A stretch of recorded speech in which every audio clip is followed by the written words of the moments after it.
Okay, I figured out a way to make the washers, and I made this one right here off camera just a moment ago, just to make sure everything was going to work out okay. And the washer turned out real good. So the way I done it, we're going to go back to the machine shop in just a moment, and I'm going to video how I done it, because I got to make the other one. And how I done it, I started with this this piece of bronze here, bronze bushing, and I held it in the center with an arbor in the lathe, and then faced one side of it, this outside part of it, and then used a parting tool and brought it in 40 thousandths, well, just a little over 40 thousandths, and then parted it off, parted the washer off, and then I finished it up on the surface plate on a piece of sandpaper, and it turned out really flat. So I think the washer is going to work out okay. So we'll go back to the machine shop and we'll start making the other one. Start with first, I got to put in one of these expanding arbors. Just slips over it, and you tighten the Allen screw in the center up. It holds it pretty good, but we'll have to take light cuts because the piece can slip on this arbor. So we'll just take it slow and easy, and it should hold it tight enough.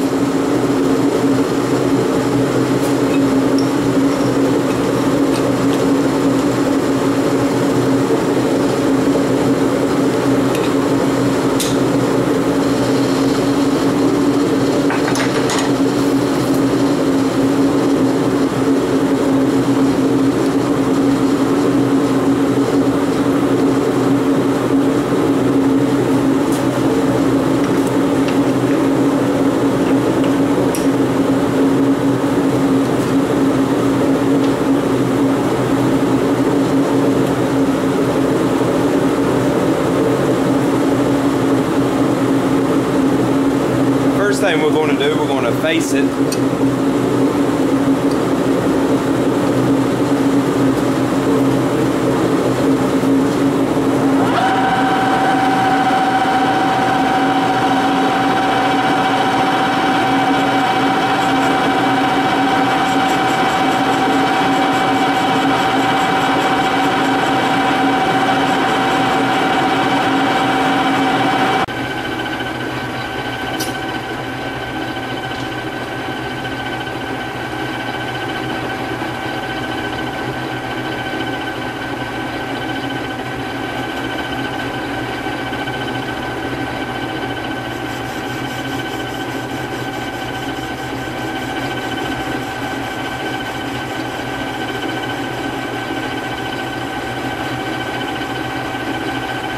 Take off just enough to clean it up.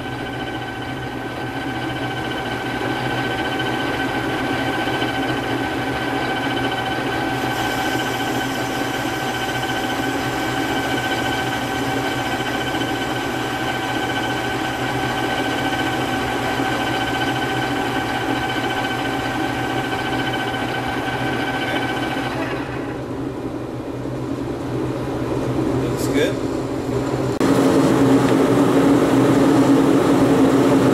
This is the parting tool we're using. That's an 1/8 inch wide carbide tip. We got it just sticking out just far enough to cut through the bushing. We won't be able to go all the way through the bushing because we don't want to run into the arbor. So we're just going to go almost all the way through it, and then we'll take a hacksaw and saw the rest of it. That way we don't damage the arbor. But the reason I have it sticking out just far enough is so that it doesn't try to veer off. The less of the tool you got, sticking out of the holder, the more rigid it's going to be.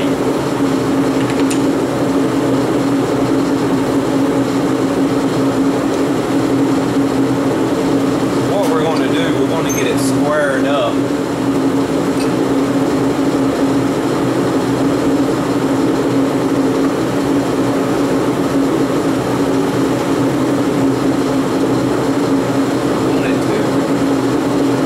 Straight as possible. Stick it up against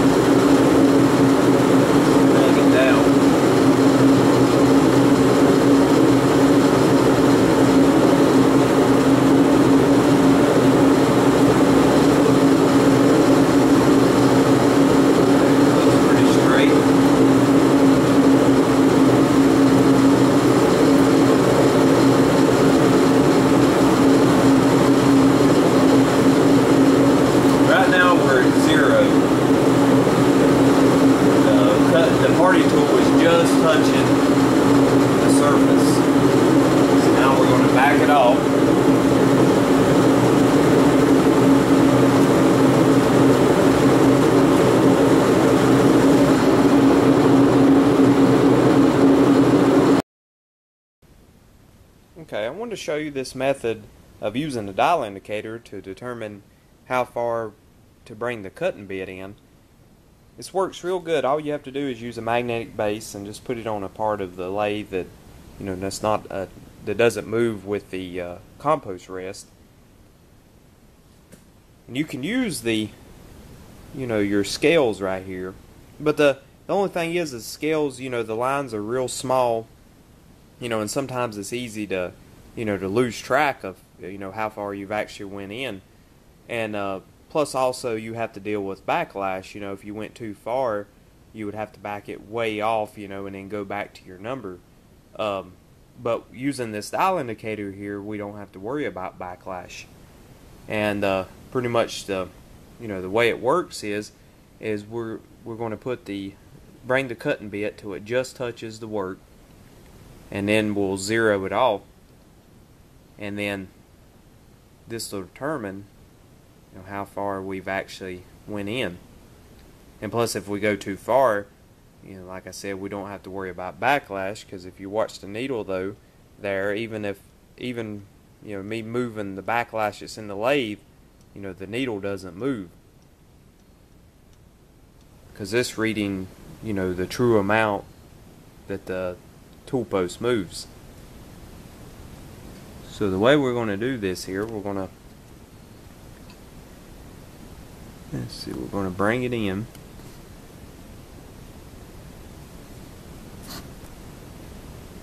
Till it just touches the work.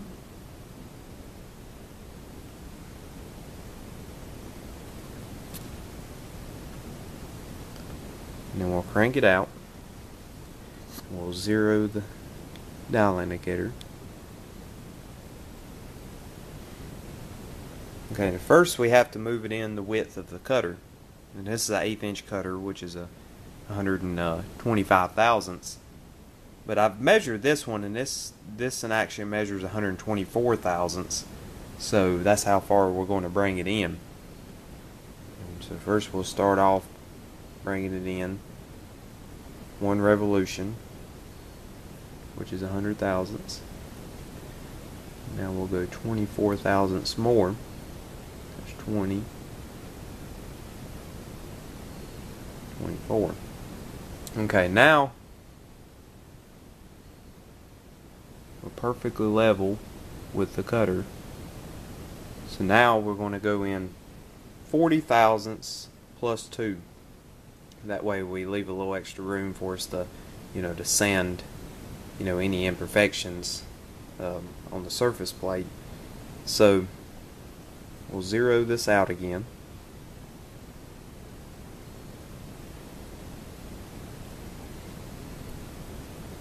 Now we're going to go in 42 thousandths.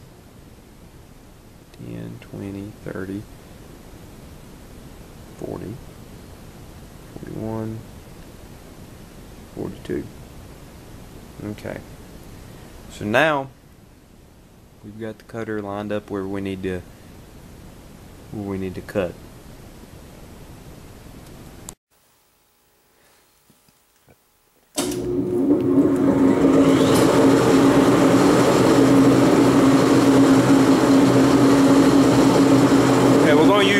Plenty of cutting fluid, and we're going to feed in very slow, because we don't want, we won't want it to move or slip on the arbor.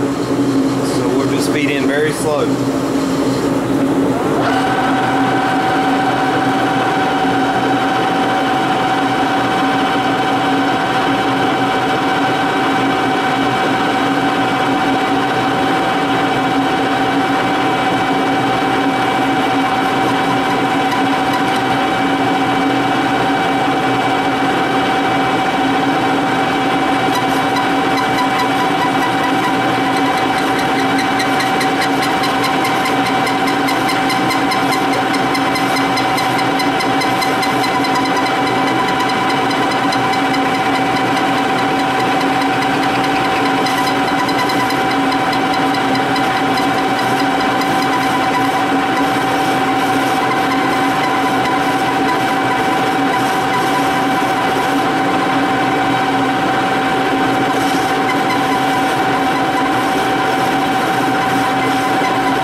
exactly 42 thousandths thick right now, measuring it with dial calipers. So we got the bit just where it needs to be.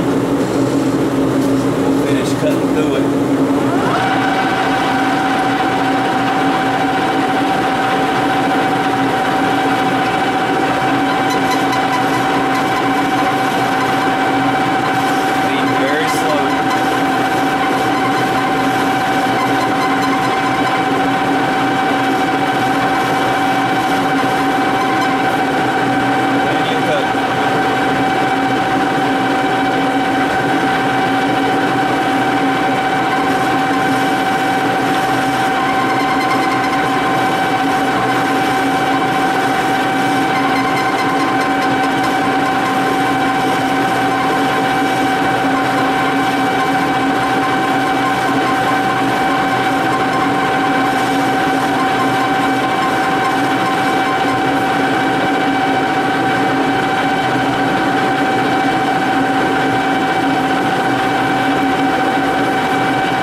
Tighten it up just a little.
32 thousandths oversized, so that'll give us plenty of room to straighten it up.